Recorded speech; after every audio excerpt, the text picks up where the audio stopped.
Welcome to Voices from the Valley, a podcast of the Community Foundation for the Fox Valley region. I'm Amy Spreeman. And I'm Carolyn DesRosiers. You don't need the latest Census Bureau numbers to tell you that racial and ethnic diversity in the Fox Valley is changing. Buenos días. You can see it. Bien, muy bien. You can hear it. Good morning. And you can even taste it. Oh, wow. Oh, I can change that flavor. Yeah. Last episode, we shared that census data from 2020 showed that the number of Black, Asian, Native American, multiracial, and Hispanic people increased 57% in the Fox Valley since the prior census in 2010. And we talked with Timber Smith, the City of Appleton's Diversity, Equity, and Inclusion Coordinator, about what it was like as a Black man to move to the Fox Cities almost 3 decades ago and how things have changed. We'll link up that episode in the program notes today.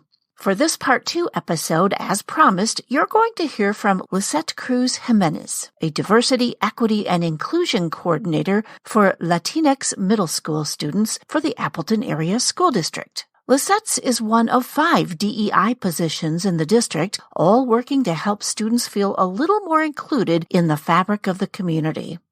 Before we hear from Lisette, let's talk about some numbers.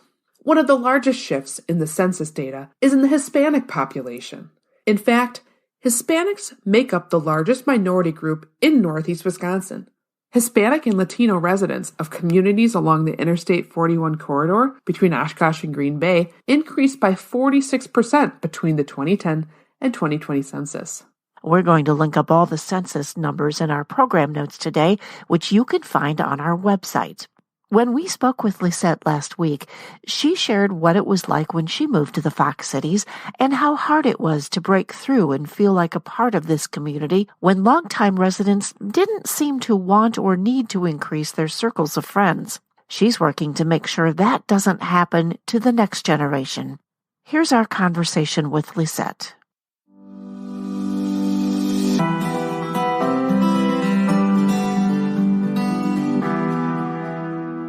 Well, welcome, Lisette, to Voices from the Valley. Thank you so much for joining us today. Can we just start with having you share a little bit about yourself, your background, and your role with the Appleton School District? So my name is Lissette Cruz-Jimenez. I've been in the area for about 16 years. And what I do for the Appleton Area School District is I am one of the newly created positions for Diversity, Equity, and Inclusion. I am the DEI coordinator for Latinx Hispanic students in the middle schools.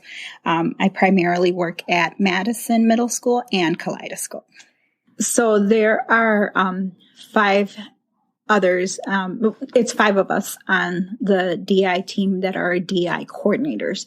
So there is my counterpart that is in elementary. She is the DI coordinator for Latinx Hispanic students in the elementary level.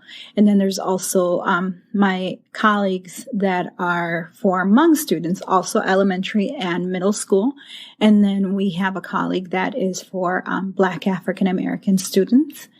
And we have our Native American Indigenous population liaison coordinator. She is also at the high schools for our Native students. So typically I will start my day here at Kaleidoscope, checking in with the center kids and just making sure, what may be going on, supporting them and the teachers in any way that I can. The center kids, what that means is students that are new to the country and may not speak English or know the culture, know what schools in the U.S. look like. So helping them to immerse in the culture here at Kaleidoscope. There are 15, I want to say, directly of who I work with is 8 students. Between the 2 schools, my concentration is Latinx students. And so between the 2 schools is about 200 students on my caseload. But realistically speaking, what I am able to caseload is about 50 students at this point. Well, the focus of this episode is the changing demographics and the increased diversity in the Valley that we saw in the most recent census. And we wanted to get some of your professional insight working in education, but we also want to hear from you personally as well. What has your experience been like living as a Latina in the Fox Valley? So I grew up in Chicago. And so growing up in Chicago, there are things that you enjoy that you don't even think about. For instance, speaking Spanish or the color of my skin. I took that for granted, if you will. But moving up here, it was hard. I was very confronted. In 2005, I was very confronted with how different I was. And so it was a bit of culture shock, I will admit. I was depressed for a long time because it just felt like I couldn't figure out how to fit in, and sometimes you don't want to have your mind go to this thought, but I would think at that point in time, did it have to do with the fact that I was Latina? Or did it have to do with the fact that this is a small area and it appears that a lot of people have stayed in this area? So maybe they don't need a new friend. Maybe they're comfortable with the friendships that they've had. They have all of their family. So a new person isn't really necessary. And sometimes it didn't feel like the most welcoming place.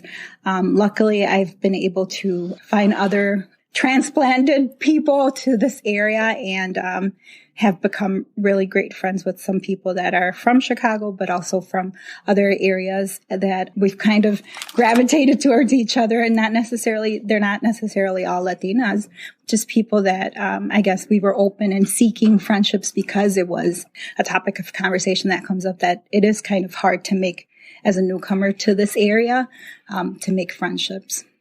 I guess I would encourage both sides to open ourselves up, but for the people that are, from this area and have grown up in this area, and this is potentially all they know, to open themselves up, because great, amazing friendships could come of ourselves, both sides, opening ourselves up to different experiences, different voices, different cultures, different ethnicities. There's so much richness to all of that interaction.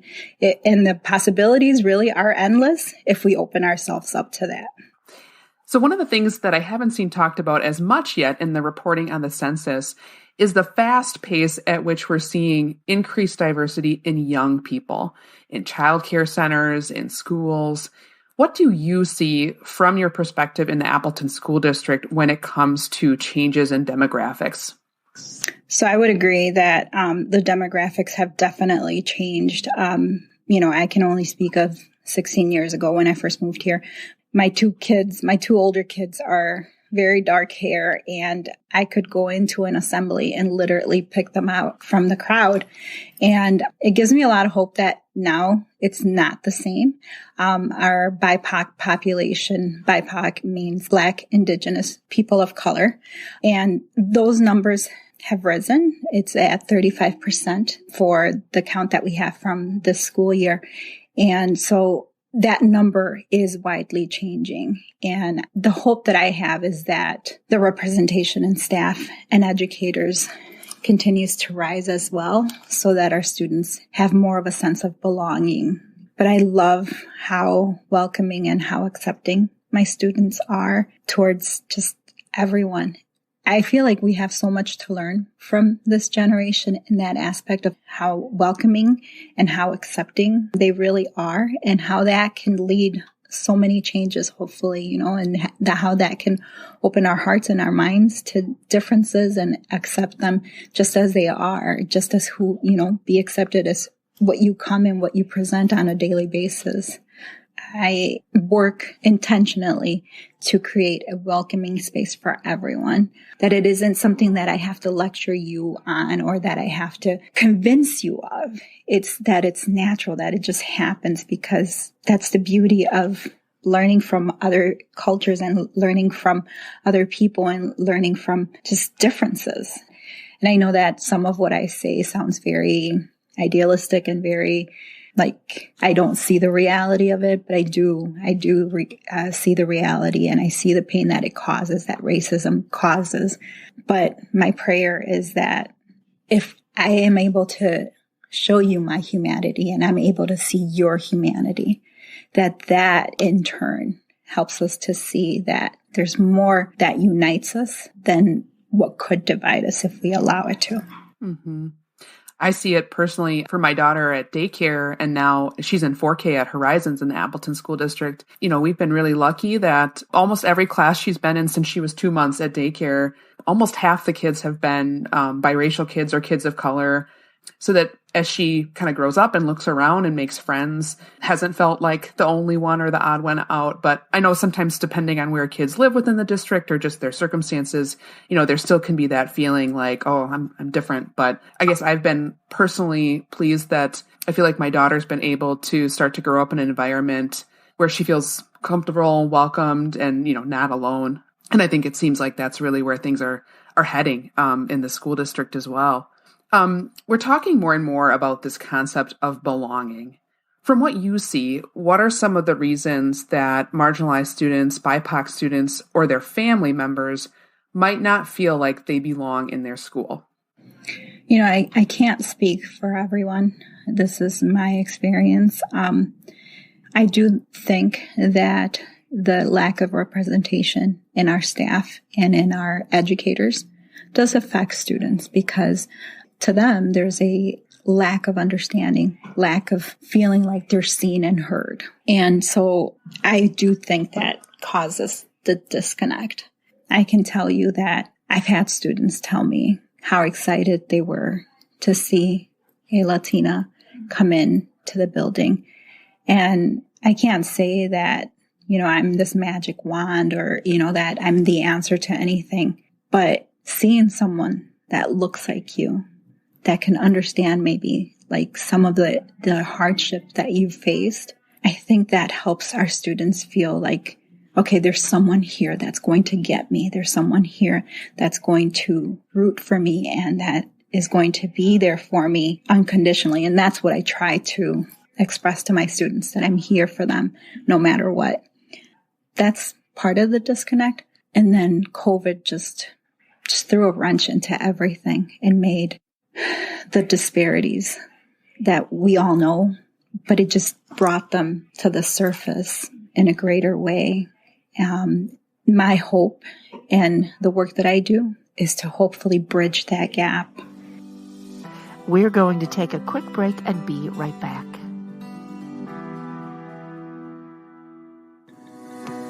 The Community Foundation is proactive and purposeful in its goal to connect donors with community needs. The staff learns what can help nonprofits support their missions and strengthen the region, and then rallies the entire community around issues and opportunities that we should address together, such as the special COVID-19 Community Response Fund, which was started in the early days of the pandemic. Learn how you, your family, or business can make a difference at www.cffoxvalley.org. Thank you.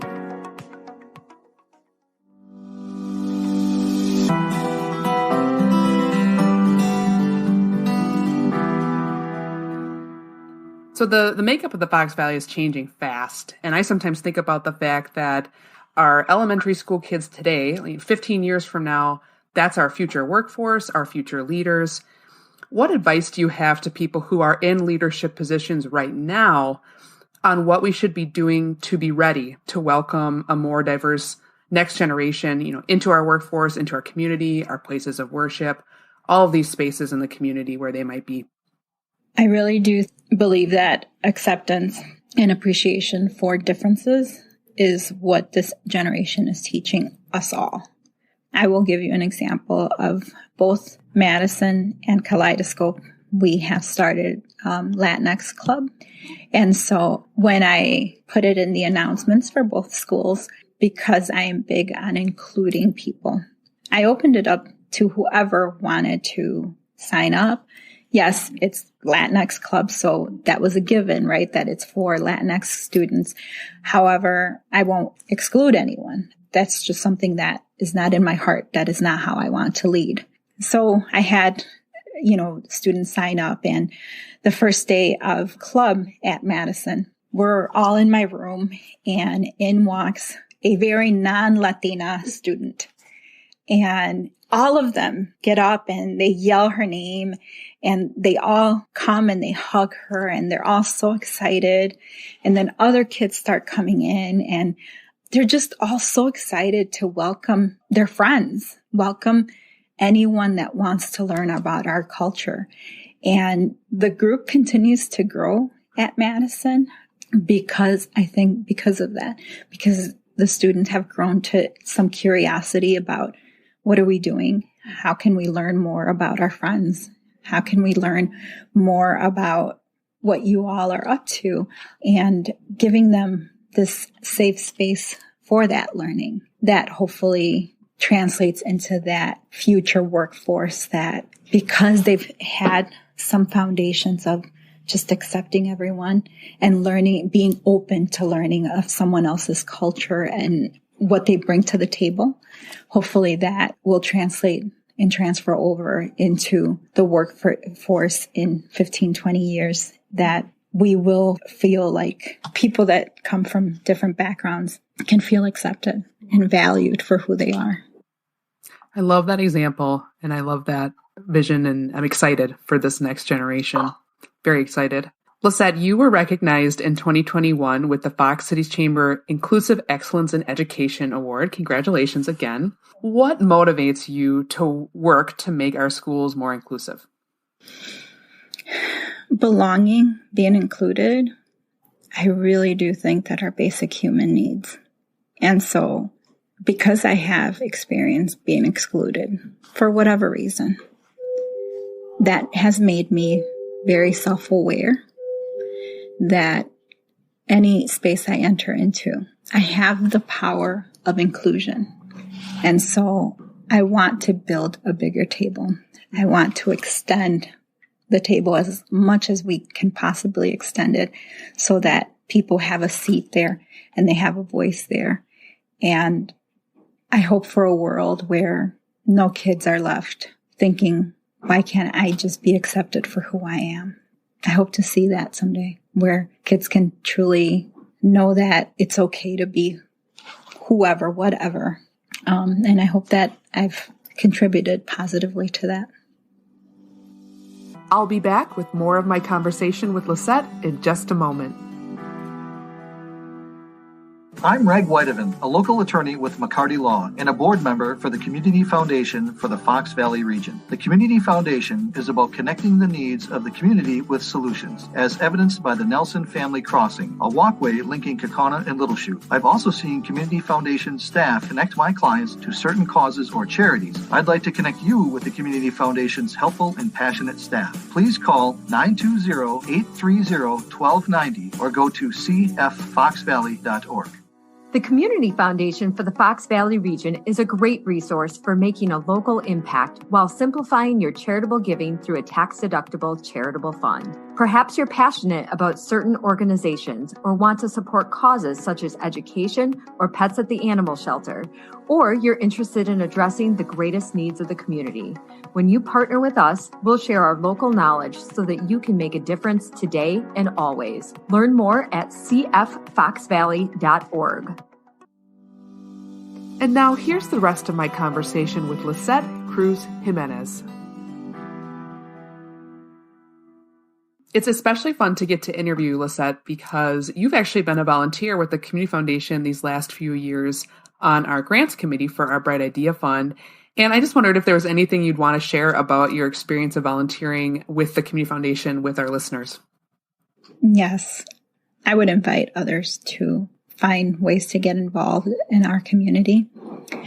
But the Community Foundation has just given me such a wonderful opportunity to learn of great things that are happening throughout our community that I would otherwise have never been a part of. And when I thought of, several grants that, I don't know how to better express it, that I was a part of approving.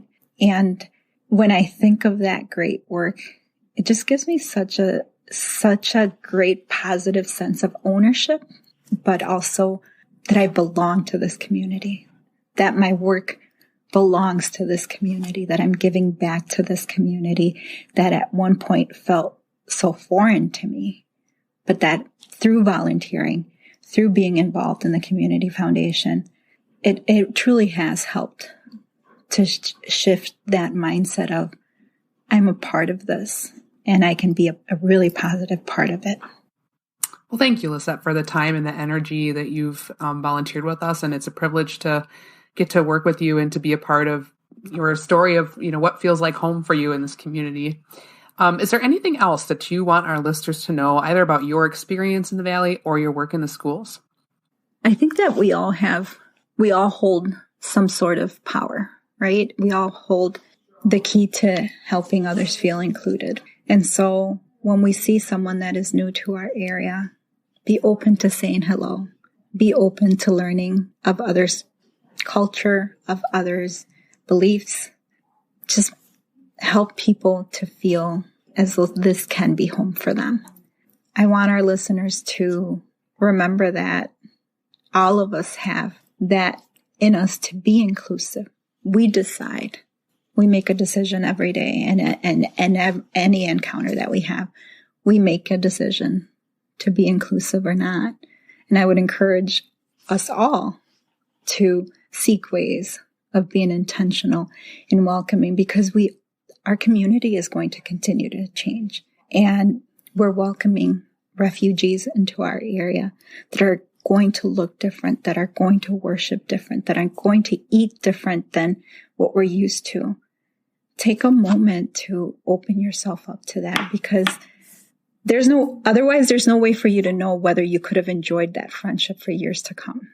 There's no way for you to know that you could have enjoyed that meal with them.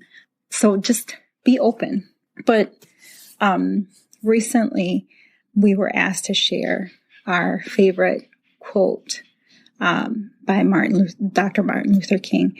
And I want to end it with sharing the quote that, to me, just speaks volumes. It is something that I keep in my heart so that it leads the work that I do on a daily basis. It says, "Use me, God. Show me how to take who I am, who I want to be, and what I can do, and use it for a purpose greater than myself."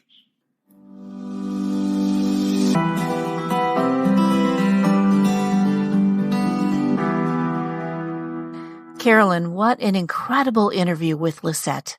Listeners, we've got all the links for today's program on our website, cffoxvalley.org. Look for the podcast link on our homepage and look for today's episode titled The Changing Face of the Fox Valley, Part 2. Thanks for listening. You can subscribe to this podcast and get all of our episodes delivered to you on demand, sent to your computer or smart device. We'll see you next time on Voices from the Valley, a podcast of the Community Foundation for the Fox Valley region.